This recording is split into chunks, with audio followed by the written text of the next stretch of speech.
Olá, sejam todos bem-vindos à TVD News 581 da Parabólica Digital e ao canal Silvio Navarro, esse grande jornalista que nos cede espaço para que possamos atingir mais pessoas.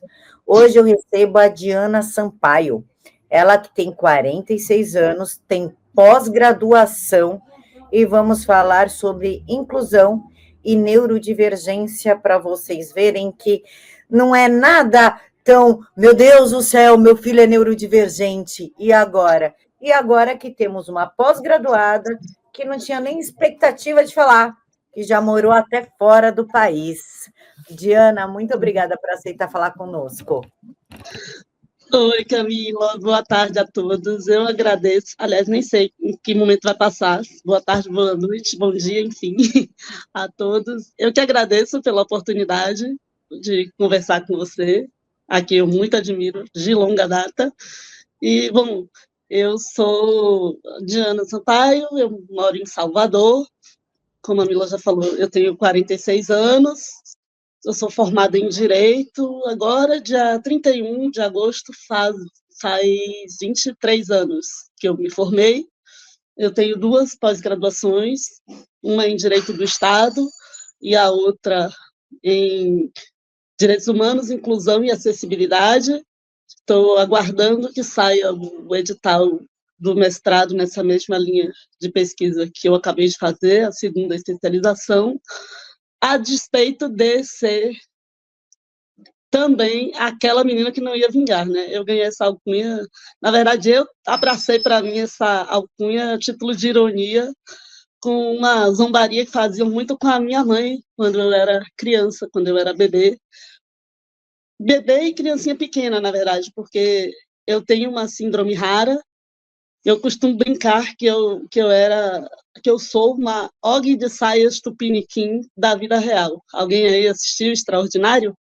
Só que a síndrome do Og é uma síndrome irmã da minha, mas a Treacher Collins, que é a síndrome do Og, é uma síndrome genética. A minha síndrome é semelhante, porque afeta também o espectro óculo-aurículo-vertebral, assim como a síndrome do extraordinário, mas a minha não é genética, ela é devida a fatores ambientais da gestação. E no meu caso específico, as sequelas que eu tive foi a anomalia craniofacial. Vocês talvez vejam que eu faço um pouquinho de compensação facial quando eu falo, tem um pouquinho de paralisia, apesar de eu já ter feito 2 cirurgias bucomaxilo, quando mais jovem. Eu tenho também algumas malformações na coluna, na parte visual. Eu tenho estrabismo, tenho miopia no olho, astigmatismo nos dois, hipermetropia no outro, tem uma pequena dermoide ocular que não dá para visualizar aqui no vídeo, e as duas coisas que mais impactaram ao longo da jornada, que são a perda auditiva mista, moderadamente severa, bilateral. Eu sou usuária bilateral de prótese implantável ancorada no osso, o barra, para quem conhece, e tenho hidrocefalia. Então, com esse combo, é que me apelidaram lá atrás, há quase 47 anos, de ser aquela menina que não ia vingar, porque as pessoas falavam, principalmente em família mesmo, amigos mais próximos dos meus pais na época, olhavam para meu pai e minha mãe e diziam assim, coitados, eu não sei como é que incentiva, estimula tanto, investe tanto nessa criança, não está vendo que não tem futuro, não está vendo que não vai muito longe, não está vendo que essa menina não vai vingar. E aí eu meio que fiz do limão uma limonada, né? Então, até hoje, esse jargão pegou, entendeu? Então, aquela menina que não ia vingar, até que deu um bom caldo e tá por aí dando trabalho até hoje, né?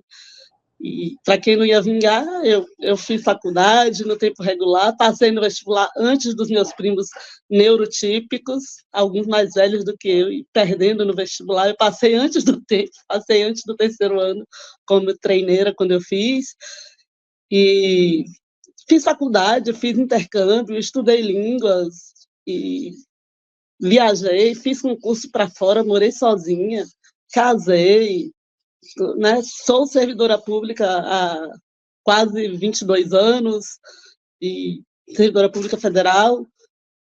Enfim, acho que tudo aquilo que não esperaram de mim, inclusive falar, né? Porque embora eu não tenha uma perda auditiva profunda, mas por ser bilateral, pré-lingual e proveniente de síndrome rara, associada com anomalia craniofacial e questão neurológica importante, o que esperavam de mim era que eu não pudesse me comunicar, que a minha língua materna não fosse o português. Era o que se esperava de mim. E, no entanto, eu sempre tive a fama de ser uma das melhores alunas de português das turmas de escola por onde eu passei, né? Então, sempre foi minha cachaça, leitura, escrita, falar nem sempre foi tão fácil, mas de alguns anos para cá, isso também se tornou bem mais natural, digamos assim. A ponto de, às vezes, eu falei para a Mila antes de começar aqui que ela tinha que me sinalizar quando eu tinha que parar de falar, porque senão eu vou embora e não paro nunca mais. É mais ou menos isso. Então, na verdade, além de ser a extraordinária da vida real, você também é um milagre da vida real. E eu queria te perguntar, os comentários cruéis, seus pais ouviram muitos, eu também ouvi a respeito do filho, que é não verbal e não desfrauda, enfim. E também tu também ouviu na infância, na adolescência, as pessoas elas tendem a ser cruéis com o que é o diferente. Como que teus pais primeiro, e como é que depois tu lidou com tanto bullying, com tanta crueldade? Na minha infância, meus pais me protegeram de muita coisa. Eles amorteceram muita coisa. Eu não tinha muita consciência do quão diferente eu era. Assim, uma vaga lembrança, assim, eu tinha lembrança de uma coisa ou outra assim na escola, porque como eu era estrábica, eu usava os óculos com esparadrapo na lente para tentar corrigir a visão. Então, eu sofria bullying por causa do óculos. Sofria bullying por conta de vícios posturais, né? Porque como eu tenho a microsomia hemifacial, quando eu era pequena, eu tinha muita hipotonia, então eu também tenho um encurtamento do externo, esse músculozinho aqui. Então eu ficava com a cabeça assim, penduradinha, e com a linguinha às vezes para fora. E era assim, era inconsciente, era mesmo vício postural por conta da anomalia craniofacial. E também por conta da hidrocefalia associada com a perda auditiva bilateral, eu não tinha muita coordenação motora. Então, até os 9 anos, eu não andava numa linha reta, eu não me equilibrava numa perna só, não fazia o 4. Então, minha avó que brincava comigo, eu queria dizer que eu parecia um passarinhozinho da asa quebrada, porque eu andava toda meio trôpegazinha e tinha esses vícios posturais. Então, isso era um prato cheio para bullying. Na escola, tinha assim, uma outra vaga lembrança, ou então, assim, quando era nas brincadeiras de criança, porque eu não tinha coordenação motora e não podia bater a cabeça, tomar bolada na cabeça, essas coisas. Então, geralmente, nas brincadeiras, ninguém me queria no grupo, no time, alguma coisa assim. Eu era sempre café com leite, porque eu não tinha coordenação motora e tinha que ter cuidado, não podia bater na cabeça, não podia tomar pancada, essas coisas assim. Mas, pequena, tudo que minha mãe pôde amortecer, ela amorteceu. Mas, por exemplo, tinha uma escola de balé tradicional aqui em Salvador, que minha mãe tentou me matricular, não para abrilhantar os festivais de fim de ano, mas no intuito de me ajudar na reabilitação, me ajudar a melhorar na postura, na coordenação motora, no equilíbrio. E, naquela época, não me aceitaram, me recusaram, porque seria uma aluna de inclusão, né? Porque eu não tinha coordenação motora, justamente, eu não ia fazer bonito no festival do fim de ano, estava ali para o meu bem-estar, para a minha melhoria. Mas, assim, exceto um lance ou outro, eu não tinha tanta percepção. Minha mãe que tinha mais, assim, ela ouvia essas críticas de que ela tinha muita esperança, de que ela apostava muito em mim, que ela investia muito em mim, e que as pessoas achavam que ela estava dando murro em ponta de faca, que não ia ter muito futuro, né, isso daí.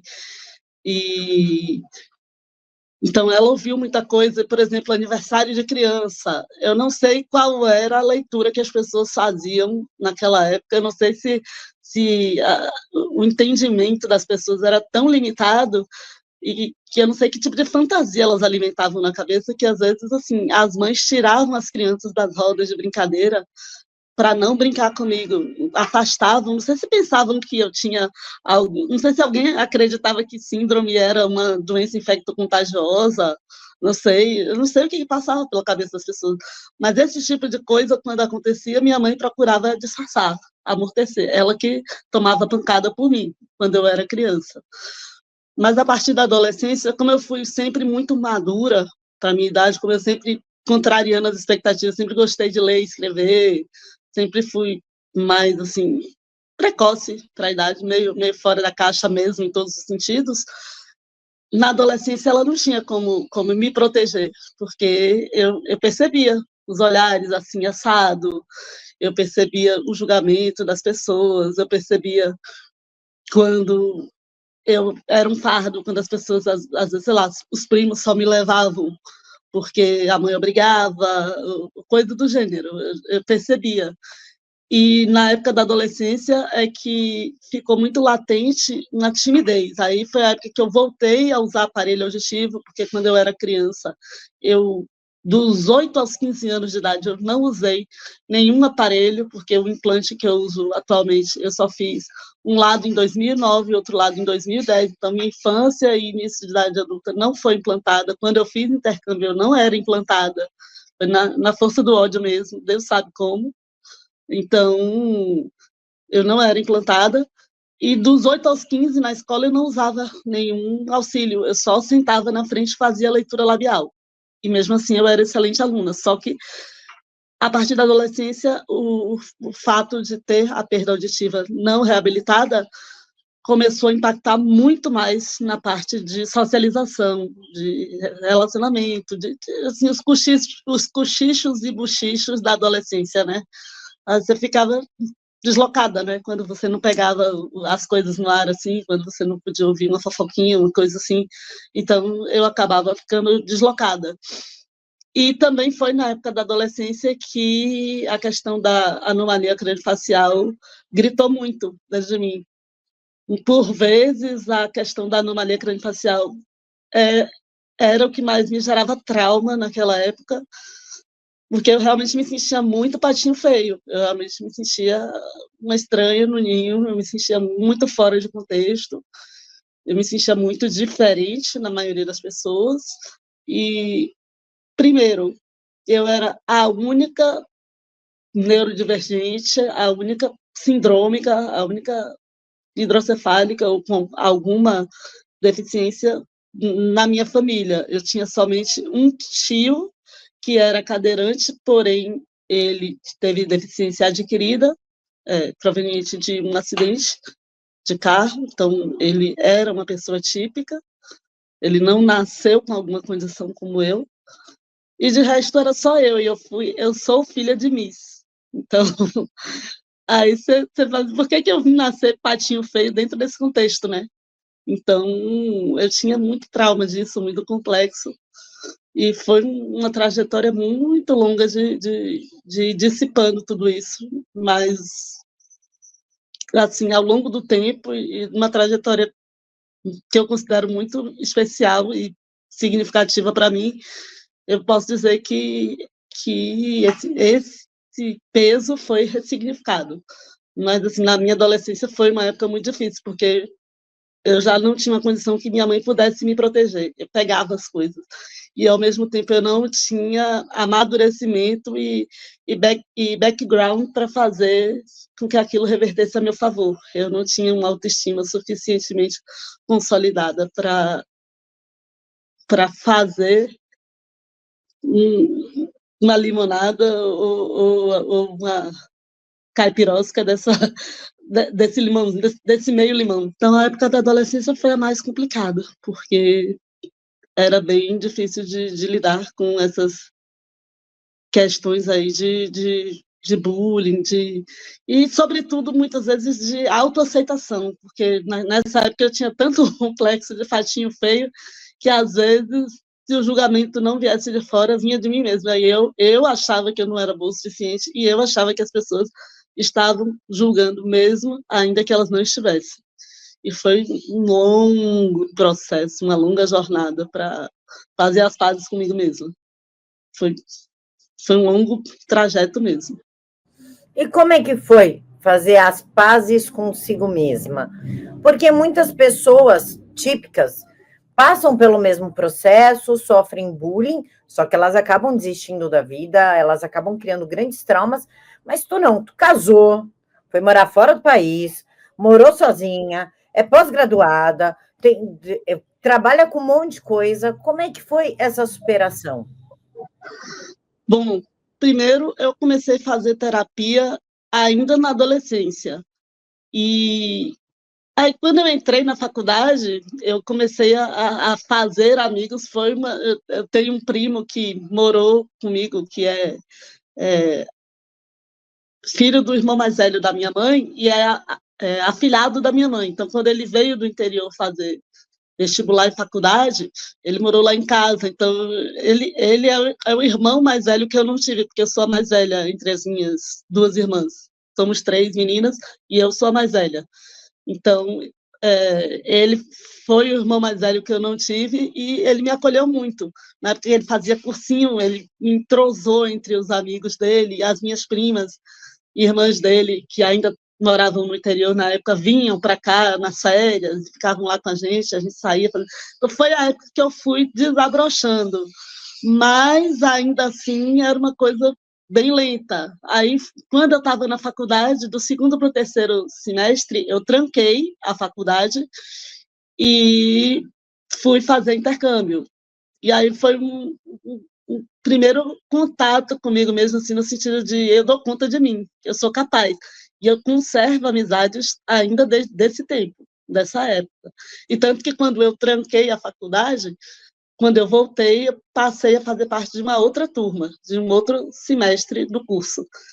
E hoje vou fazer 23 anos de formada, e até hoje eu tenho amigos das duas turmas. Eu conservo amigos de conviver, de sair, de marcar, de encontrar com relativa frequência até hoje nas duas turmas. Então, isso foi, ao longo do tempo, mudando. E mais ou menos na época que eu estava na faculdade, quando começaram as redes sociais, aí eu comecei a sentir uma necessidade muito grande de pertencimento. E na época ainda do final do Orkut, eu comecei a procurar grupos. Então, primeiro eu entrei num grupo de Golden Heart, depois eu entrei num grupo não, primeiro eu entrei no grupo de hidrocefalia, foi o contrário. Primeiro no grupo de hidrocefalia, depois eu entrei num grupo de Golden Heart. E, por fim, quando eu descobri o meu implante, que eu fiz o implante, fui convidada para ser voluntária da marca que fabrica os meus implantes, aí eu conheci também o pessoal dos implantados, né, dos surdos oralizados, como a gente chama.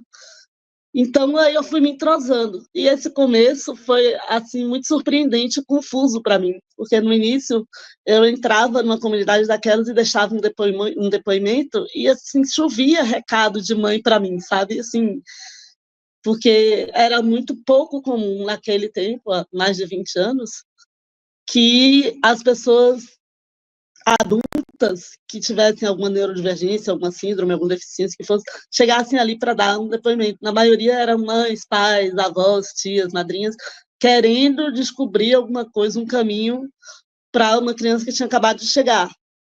E quando eu contava um pouco da minha história, no início foi muito desafiador até para mim, porque, a meu ver, eu só estava falando um pouco daquilo que eu sei, daquilo que eu conheço.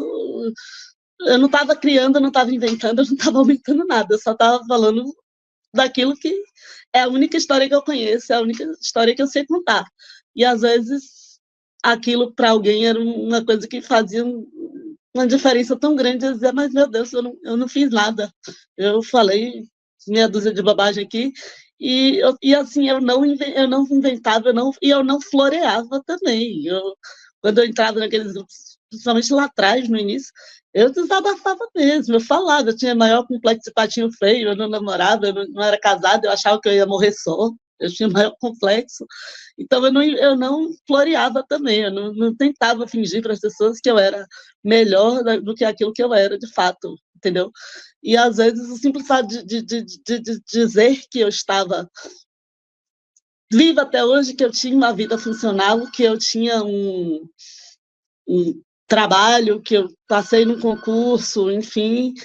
Aí, quando eu comecei a fazer esses depoimentos, a princípio era despretensioso. Na verdade, eu conheci um colega de trabalho, um colega lá do MPF, que tinha uma sobrinha com hidrocefalia. Então, ele me mostrou um grupo que ele fazia parte na época no Orkut, e eu comecei a conversar com a irmã dele, a mãe da sobrinha dele e tal. E isso foi me abrindo um leque. E no início eu ficava muito surpresa, eu estranhava muito, porque às vezes essas mãezinhas me davam uma devolutiva assim tão emocionada que aquilo me desconcertava, porque para mim eu não tinha o peso que tinha, eu não tinha a consciência ainda do quanto aquilo tinha impacto na vida de outras pessoas. Porque para mim eu só vivi minha vida, eu só estava contando um pouco daquilo que para mim era história, era se tinha vida mais fácil eu não conheço, né? Então me assombrava um pouco, entendeu? Que as pessoas tivessem tanta gratidão, de me devolvessem com tanto carinho, uma coisa que para mim era o quê? A normalidade entre muitas aspas, mas era só aquilo que eu tinha para compartilhar mesmo, né? E, às vezes eu ficava meio desconcertada, sem graça mesmo, entendeu? Quando vinha uma devolutiva, nossa, é, sabe, agora eu tenho mais gás para lutar, para me engajar, para buscar por reabilitação, ou eu estou mais em paz, eu sei que... E aí começaram, né, os feedbacks, assim, por muitas vezes eu ouvi: eu quero que meu filho seja igual a você quando eu crescer. E aquilo me desmontava inteira, porque eu queria sair correndo na hora que eu ouvi uma coisa dessa. Eu dizia: minha filha, não pede não, que vem o pacote completo, com todos os defeitos junto, não pede isso não, tem juízo. E, e no início foi muito desconcertante para mim. Eu queria buscar pertencimento e, no fim, aquilo abriu um universo muito maior para mim, entendeu? Com o tempo, com muitas trocas, com muitos compartilhamentos feitos, com muitas ternuras compartilhadas e muito choro compartilhado também, eu finalmente e tardiamente entendi que, às vezes, contar um pouco do que você viveu é devolver o chão embaixo de alguém. E no dia que eu tive consciência de que falar um pouco sobre aquilo que eu sei pode devolver o chão embaixo de alguém, eu prometi a mim mesma que era isso que eu ia fazer toda vez que eu tivesse oportunidade de fazer isso. Principalmente porque, quando eu nasci, minha mãe não teve. Eu era aquela menina que não ia vingar. Minha mãe não teve esse suporte, minha mãe não teve esse amparo. Então, eu, através dessas pessoas, eu pude, de alguma maneira, percorrer o caminho de volta da minha mãe. Eu não posso, como eu sei que seus filhos um dia vão lhe agradecer pelo seu esforço, pela sua luta, mas eu não posso refazer o caminho e limpar do coração da minha mãe as dores, as inseguranças, os medos, as dificuldades, as angústias, as aflições que ela passou na jornada, porque a gente foi pioneira de muita coisa, né? Eu venho de um tempo que inclusão era mato, e em que realmente o que esperavam de mim é que eu seria aquela menina que não ia vingar. Quando eu nasci, meus pais perguntaram para o meu neurologista: e aí, doutor, quando identificou a hidrocefalia, né, o que a gente pode esperar? Ah, pode ser que, quem sabe, um dia, talvez, ela consiga estudar numa escola regular, mas ela sempre vai ter atraso, ela sempre vai ter dificuldade, ela sempre vai precisar de reforço, ela sempre vai ter dificuldade. Nunca espere muita coisa dela. E, na verdade, contra tudo e contra todos, por muito empenho deles, por muito mérito deles, não foi isso que aconteceu, né? Mas a gente veio de um tempo que não tinha feedback, não tinha rede social. E aí é que entra, por exemplo, o meu orientador, que nesses grupos, por muito tempo, eu fui, mais uma vez, pioneira, né? Eu era uma das mais velhas, eu era aquela que acolhia os as mãezinhas com as crianças pequenininhas. E muitas dessas crianças, as mães, algumas delas hoje eu chamo de irmãs, e algumas dessas crianças que eu peguei no colo hoje já são rapazes enormes, moços grandes, e conheço pessoalmente gente espalhada aí pelo Brasil todo, mas por muito tempo elas faziam de mim, de alguma maneira, espelho, mas eu não tinha em quem me espelhar, até o dia que eu conheci o Armando, que é o que eu te falei, meu orientador da monografia, que eu brinco que ele é meu anjo mais velho. E aí, justamente, quando eu conheci o Armando, foi uma faca de dois gumes para mim, porque eu costumo brincar que, ao mesmo tempo, foi um quentinho no coração, foi uma sensação de pertencimento e de passar a ter alguém em quem me espelhar, de poder dizer que ele é alguém que eu quero ser quando eu crescer, como algumas vezes eu ouvi de um monte de mãe doida que não sabe o que fala, mas eu pude também dizer isso, que é um ser humano incrível, com uma história fabulosa, e que sim, é alguém que eu quero ser quando eu crescer. Mas, ao mesmo tempo, não deixou de me causar uma dor, de pensar, meu Deus, por que eu não venci essa criatura quando eu tinha 15 anos de idade, quando eu era o patinho feio dos patinhos feios, quando o meu mundo se resumia a meu quarto, meu sonho, meus livros, e eu, sabe, queria que um buraco abrisse para me esconder lá dentro. Eu queria ter uma máscara igual aquela do Og, para ninguém olhar e julgar, ou coisas do tipo. E por que minha mãe nunca teve a oportunidade de conhecer a mãe do Armando, e de trocarem figurinhas, e de que aquilo pudesse ter suavizado o caminho dela? Então, ao mesmo tempo que foi um aconchego, foi um soco na boca do estômago. E a única forma que eu consegui, de algum modo, ressignificar, foi pensando assim, tá, ok, eu não posso voltar no tempo, eu não posso limpar as dores, as tristezas, as dificuldades que minha mãe enfrentou na jornada comigo, mas eu posso honrá-la através de cada uma dessas que hoje me diz, eu quero que meu filho seja igual a você quando crescer. Cada vez que eu escuto isso, eu acho que ela pode ter certeza que eu fiz alguma coisa de muito certo nessa vida. De alguma maneira eu acertei. E a forma que eu tenho de... Eu não tenho como voltar atrás, não tem como refazer o caminho, mas eu posso, de alguma maneira, honrá-la através de cada uma delas. E, a partir disso, aquele patinho feio deixou de ser patinho feio, porque tudo na vida é propósito, né? A gente não vem nessa jornada por acaso, e quando eu entendi esse processo de pertencimento, de encontrar esses grupos e de fazer uma espécie de acolhimento com essas mães, e criar uma verdadeira família, principalmente dentro do pessoal da Golden Heart, foi algo que me trouxe um sentimento de pertencimento, de não ser mais aquele patinho feio, aquele peixe fora d'água, e de propósito, de entender que uma vida fora da caixa não... Ai, Jesus!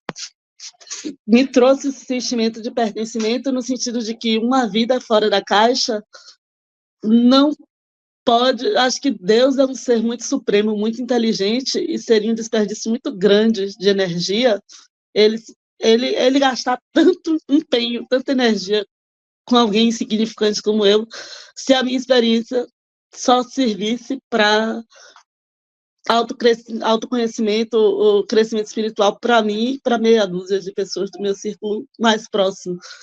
Não, eu não creio que faça sentido ter uma vida fora da caixa se for algo a serviço somente de mim mesma e dos meus mais próximos.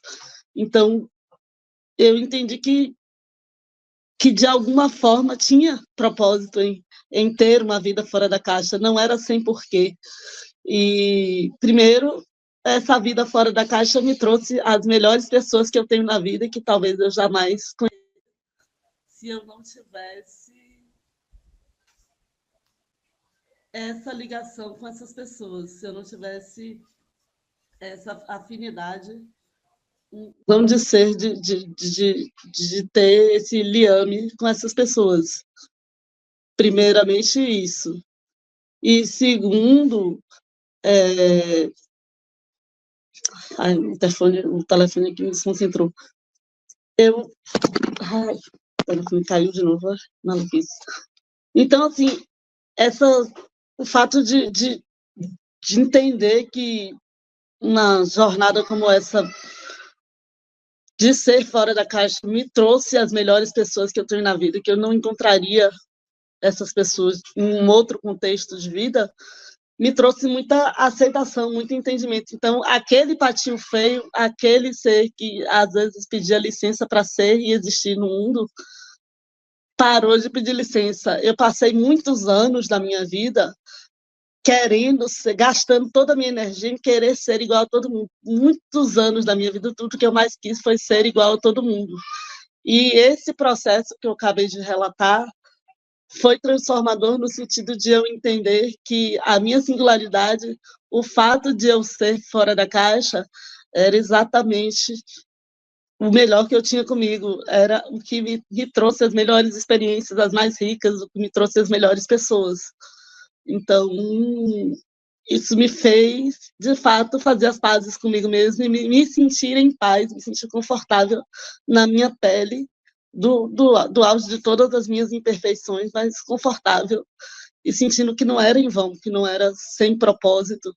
Então, apesar de toda a minha insignificância, apesar de não fazer diferença para a maior parte da humanidade, mas eu posso dizer que aquele patinho feio, ao longo desse processo que eu narrei aqui, passou a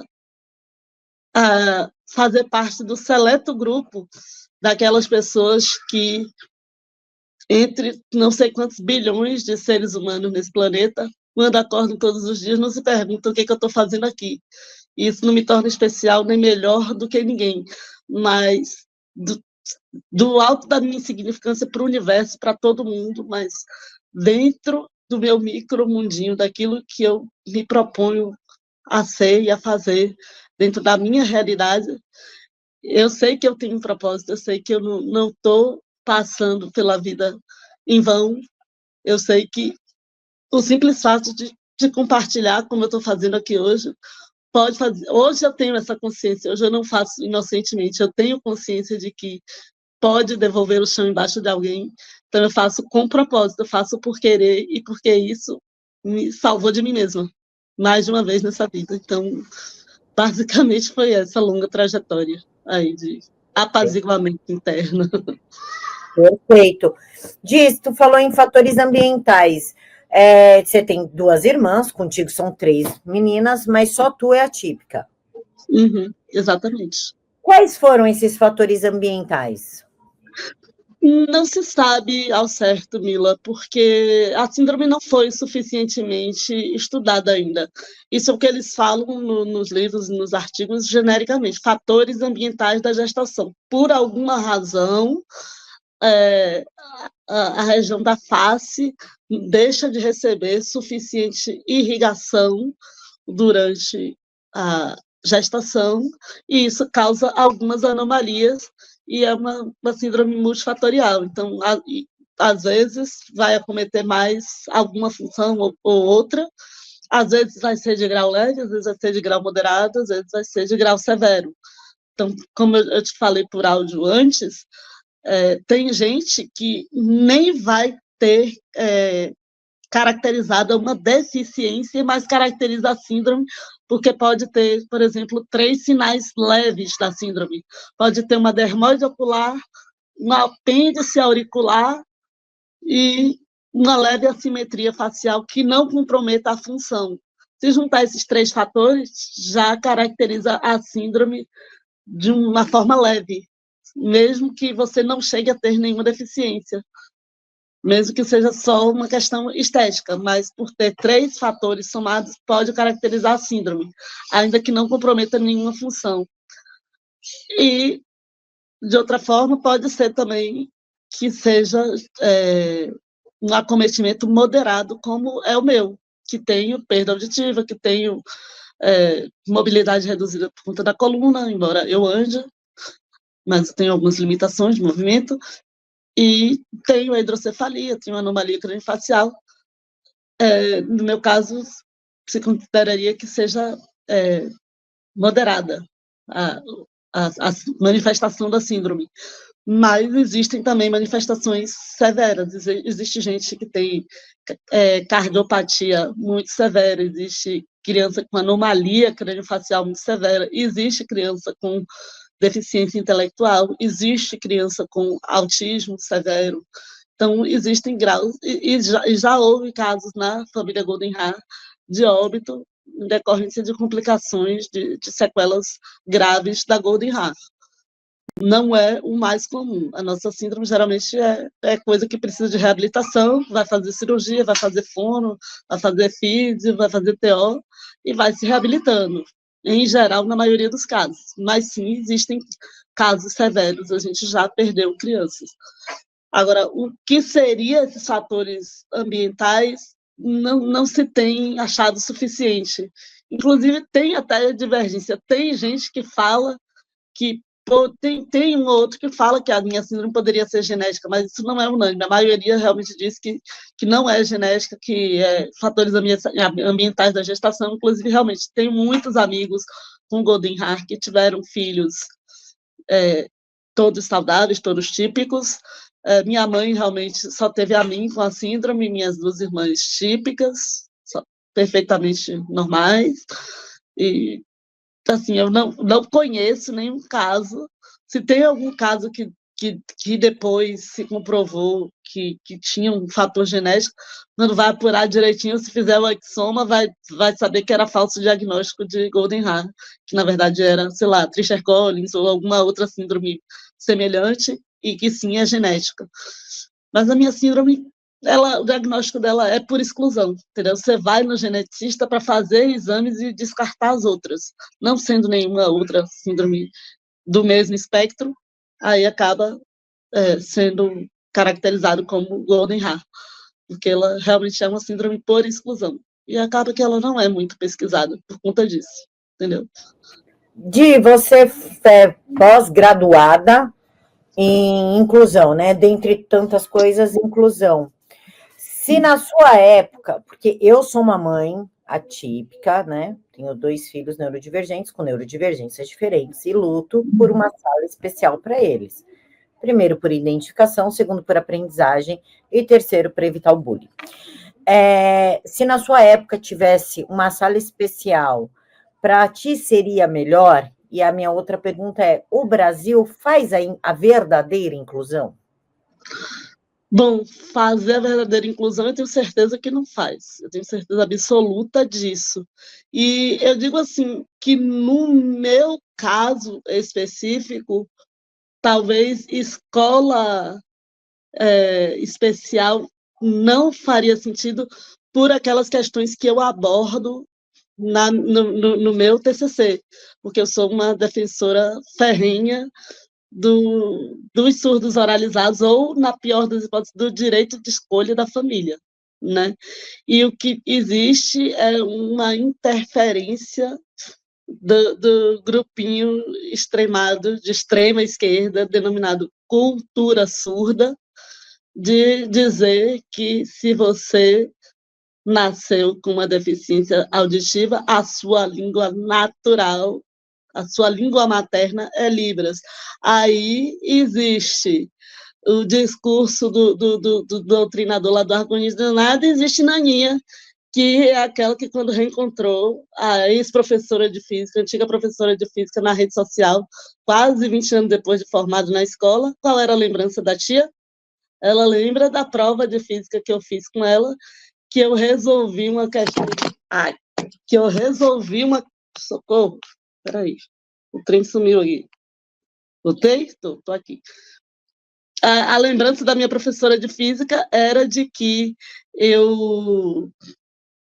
a questão de física de uma prova que ela passou na minha turma, que eu resolvi uma questão de dedução de fórmula por escrito, como se fosse prova discursiva de faculdade de humanas.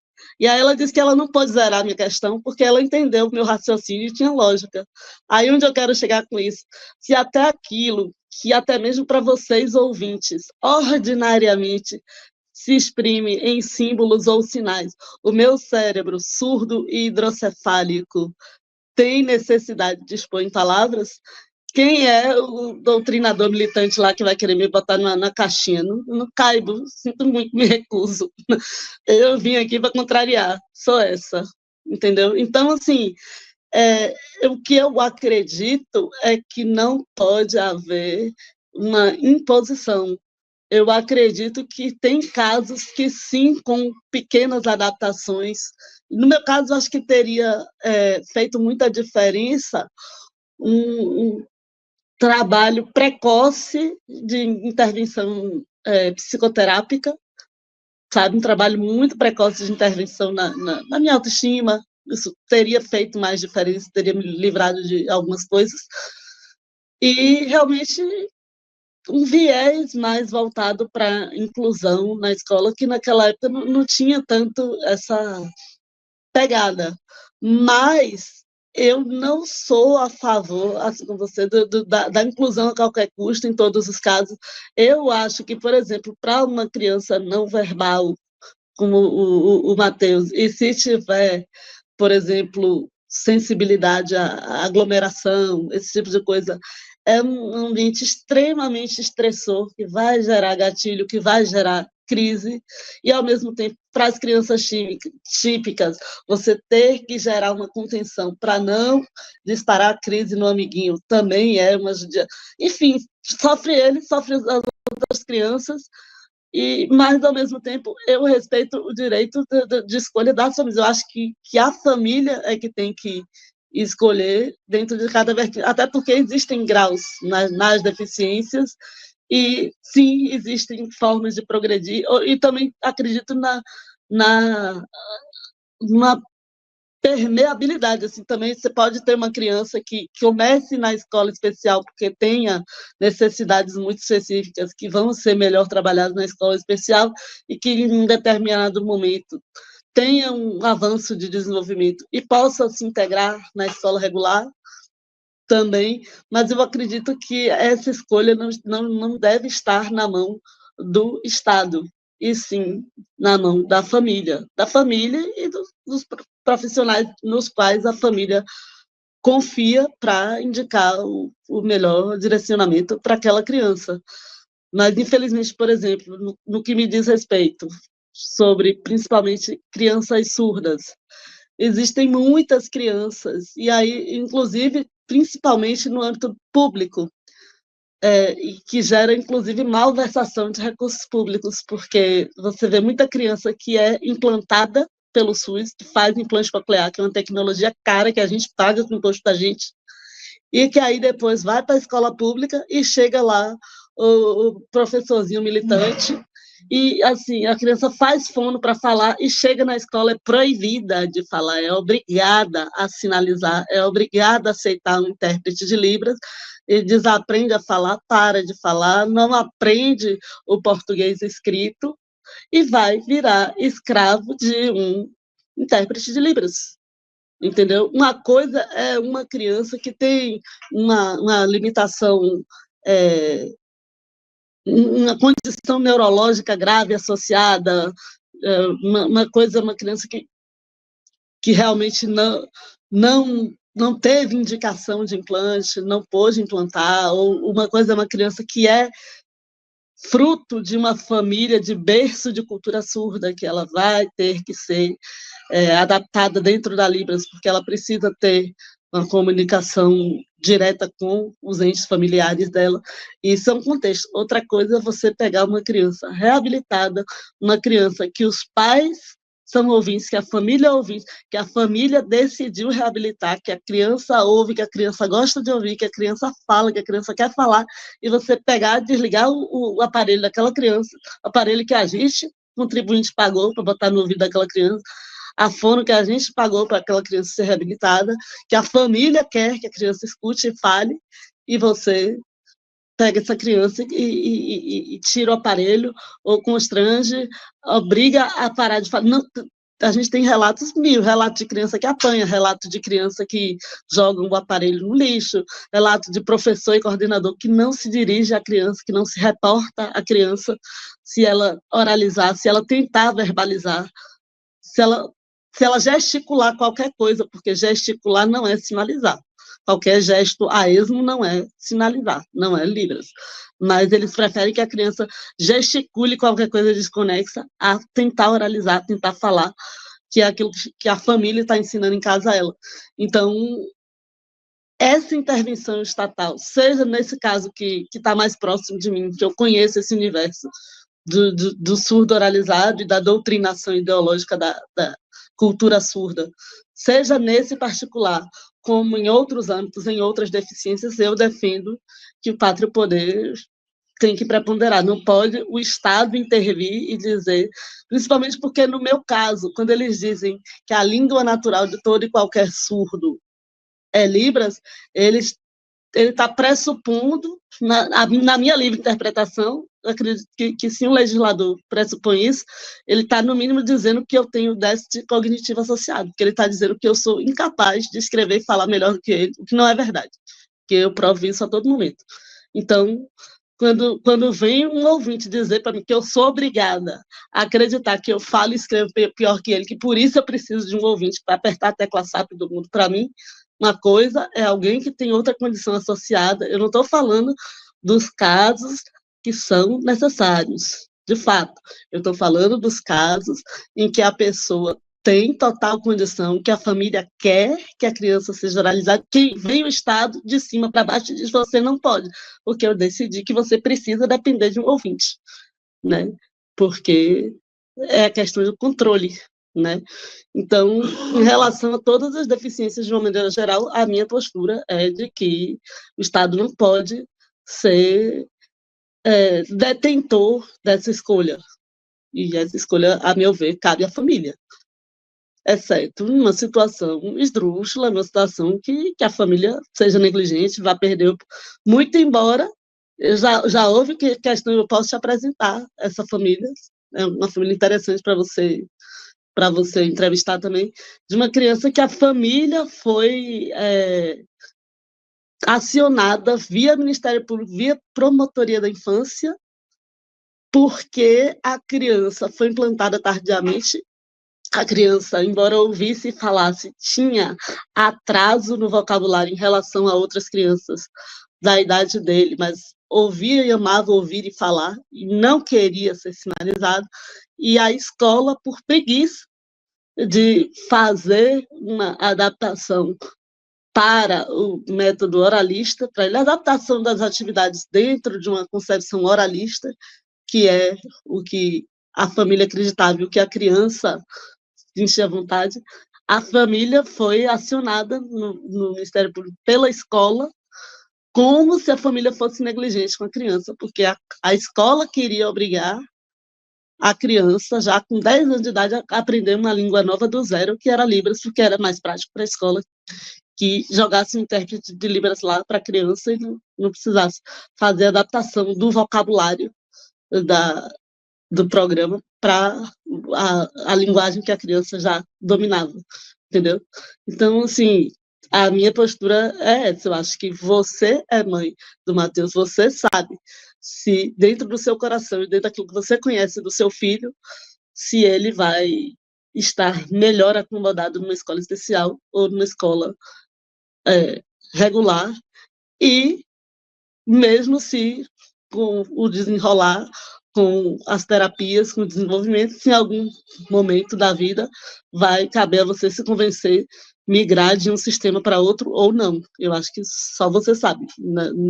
Meu entendimento é de que o Estado não tem o direito de intervir, de maneira alguma. Perfeito. O Estado não tem direito de intervir na minha escolha como mãe, que conheço profundamente as necessidades de cada filho. A gente já está caminhando para o final, já estamos aí há 52 minutos, e eu gostaria de saber qual o conselho que tu dá para os pais que estão descobrindo agora, neste momento, que o filho acabou de nascer e ouve o que sua mãe ouviu, talvez não vingue, talvez não fale, talvez não fique aqui.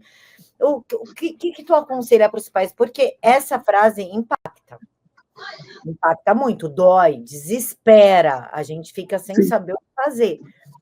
Qual é o seu conselho para quem está recebendo para quem está ouvindo o diagnóstico e para o diagnosticado? O meu conselho é que ouça quem acredita em você, ouça quem aposta em você e faça por onde. É claro que existem situações que são adversas, que são difíceis. Por exemplo, eu tenho um marido que tem polineuropatia crônica de grau severo, é uma dor refratária, é uma dor crônica que a gente tenta de todas as formas dar a melhor qualidade de vida para ele, mas é a base de muito remédio, muita coisa, e até aqui, até hoje, que a gente tenha conhecimento, não tem cura. E existem condições que são mais ou menos severas, mas também existe o imponderável, existe o dedo de Deus, existem mães teimosas, insistentes, persistentes, existem pessoinhas também determinadas, obstinadas e teimosas, e eu acho que quando a gente quer, a gente consegue mover coisas que até Deus duvidaria. E não por acaso eu cobri a minha cicatriz da costela, que eu fiz reconstrução da orelha, com uma tatu onde eu coloco uma frase minha, que é vivo de colecionar impossíveis. Então, assim, às vezes a gente parece doida, a gente parece louca porque a gente quer o impossível, mas sabe aquela coisa de que o que é difícil eu já fiz, e se for impossível, eu peço mais 5 minutos para Deus?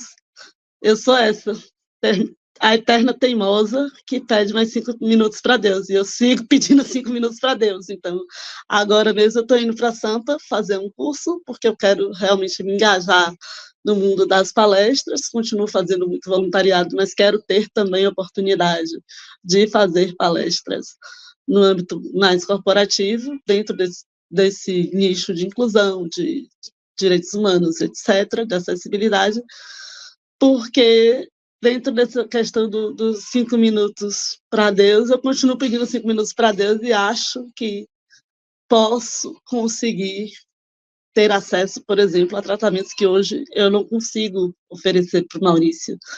E eu acho que o caminho é esse. Eu tenho uma relação de profunda confiança em Deus. Eu acho que se eu era aquela menina que não ia vingar, e eu estou aqui até hoje, sabe, desafiando a lógica, desafiando a vida e provando que o impossível às vezes é uma questão de teimosia, porque sim, eu vivo de colecionar impossíveis. O meu implante mesmo, eu passei 31 anos para ter audição binaural, e a minha própria mãe, uma vez que me levou no centrinho, ela falou para mim, quando a gente tomou um não, uma porta na cara, que se você tivesse perda profunda ou severa sensório-neural, existia um implante coclear. Para você não tem nada, além dessa tiara, que eu usava um aparelhinho de tiara, que parecia um Walkman, era um trambolinho, e a qualidade do som era bem ruim, mas era o que existia para o meu tipo de perda naquela época. E aí eu dizia, vocês têm solução para pneumonia e me deixam morrer de gripe, mas eu não vou sossegar. E aí minha mãe, nesse dia, eu fiquei muito chateada, muito brava, e aí nesse dia minha mãe falou assim, você tem baixa tolerância à frustração, você tem que ser grata pelas coisas que você tem na vida, e na vida nem sempre a gente tem tudo que a gente quer, muitas vezes na vida a gente ouve mais não do que sim, e você tem que ser grata pelo aparelho que você tem, e aceitar que algumas coisas a gente não pode mudar. Eu falei assim, eu fico com essa sua resposta hoje, porque hoje eu não tenho outra coisa para lhe dizer. E sim, eu sou grata pelo aparelho que eu tenho, o que não significa dizer que eu vou morrer com ele. O dia que existir uma coisa melhor, eu serei candidata. E eu fui a primeira implantada de Barra do Norte e Nordeste, a 8ª do país. Então, assim, às vezes o impossível é só questão de muita ou pouca teimosia. Então, como eu sou muito teimosa, o meu conselho é teimosia, entendeu? Porque às vezes você vai ouvir que não tem jeito, talvez não tenha jeito mesmo, mas às vezes não tinha jeito até você chegar nessa briga, entendeu? E às vezes você vai seguir pedindo 5 minutos para Deus, e às vezes Deus não vai te atender quando não for a hora mesmo, mas assim, aí eu me entendo com Deus, entendeu? Mas eu vou seguir pedindo 5 minutos para Deus. É da minha índole, é a minha natureza, sabe? É assim que eu funciono. E foi assim que eu cheguei até aqui. Por vezes eu deixo o Maurício louco com isso, porque ele acha que. Mas não tem cura, mas é difícil. Eu digo, eu sei, mas eu tô aqui para teimar, e eu vou teimar mais um pouquinho. Vamos para frente. Você vai ter que ter paciência comigo. Ele fica louco comigo, mas é assim que eu consigo levar adiante, sabe? E, e é assim, eu acho que.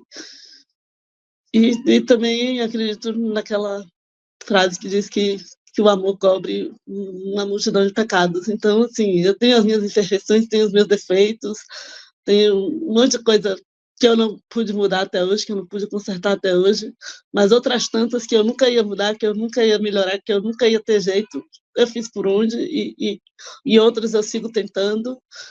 E eu acho que esse impossível é uma questão de teimosia a mais ou a menos. Então é isso. Essa aqui é a história de uma teimosa, em excelência. Acho que é isso. De uma puta história de superação, de fé, de emocional, de autoestima, uma autoestima que eu não tenho, e eu acho que mais da metade do planeta. Uma bonequinha de louça que tu é, uma bonequinha de porcelana que você é. Eu Linda queria demais. ter essa autoestima, eu queria, tipo, me olhar e sentir o que tu sente. Um dia eu vou chegar a isso, espero. Assim, é admirável, é impressionante, de parabéns. É apaixonante, parabéns. Mas é tudo jornada, Mila, é tudo construção, nem sempre foi assim. Nem sempre foi assim. Por muito tempo da minha vida, como eu te disse, eu fui patinho feio. Por muito tempo da minha vida, eu gastei muitos anos da minha vida arrastando corrente, querendo ser igual a todo mundo. Ou seja, era uma tortura que não tinha solução, não tinha jeito, porque é exatamente aquilo que eu jamais seria. Era igual a todo mundo, eu nunca poderia caber na forma de bolo dos típicos, né? Eu jamais seria. E perdi anos inúteis da minha vida, sofrendo e chorando e arrastando correntes por não caber no padrão que não me cabia, e graças a Deus não me cabia, porque realmente ser fora da caixa me trouxe as melhores pessoas que eu tenho na vida, sem sombra de dúvidas. Espero que meus filhos sejam que nem tu, assim, eles começarem a interagir, coloco eles para falar contigo, porque tu direcione. Eles são a evolução da espécie, eles são a evolução da espécie. Eles vão longe. Quero te agradecer de todo o coração o seu depoimento, a sua coragem, a sua luz, a sua simpatia, a sua paciência, o seu carinho. Quero agradecer tudo isso que tu teve aqui conosco. Você é uma boneca, eu sou sua fã incondicional. Quando Eu precisar de você, me linda. Agora você não se livra mais de mim. E nem dos meus filhos, tá?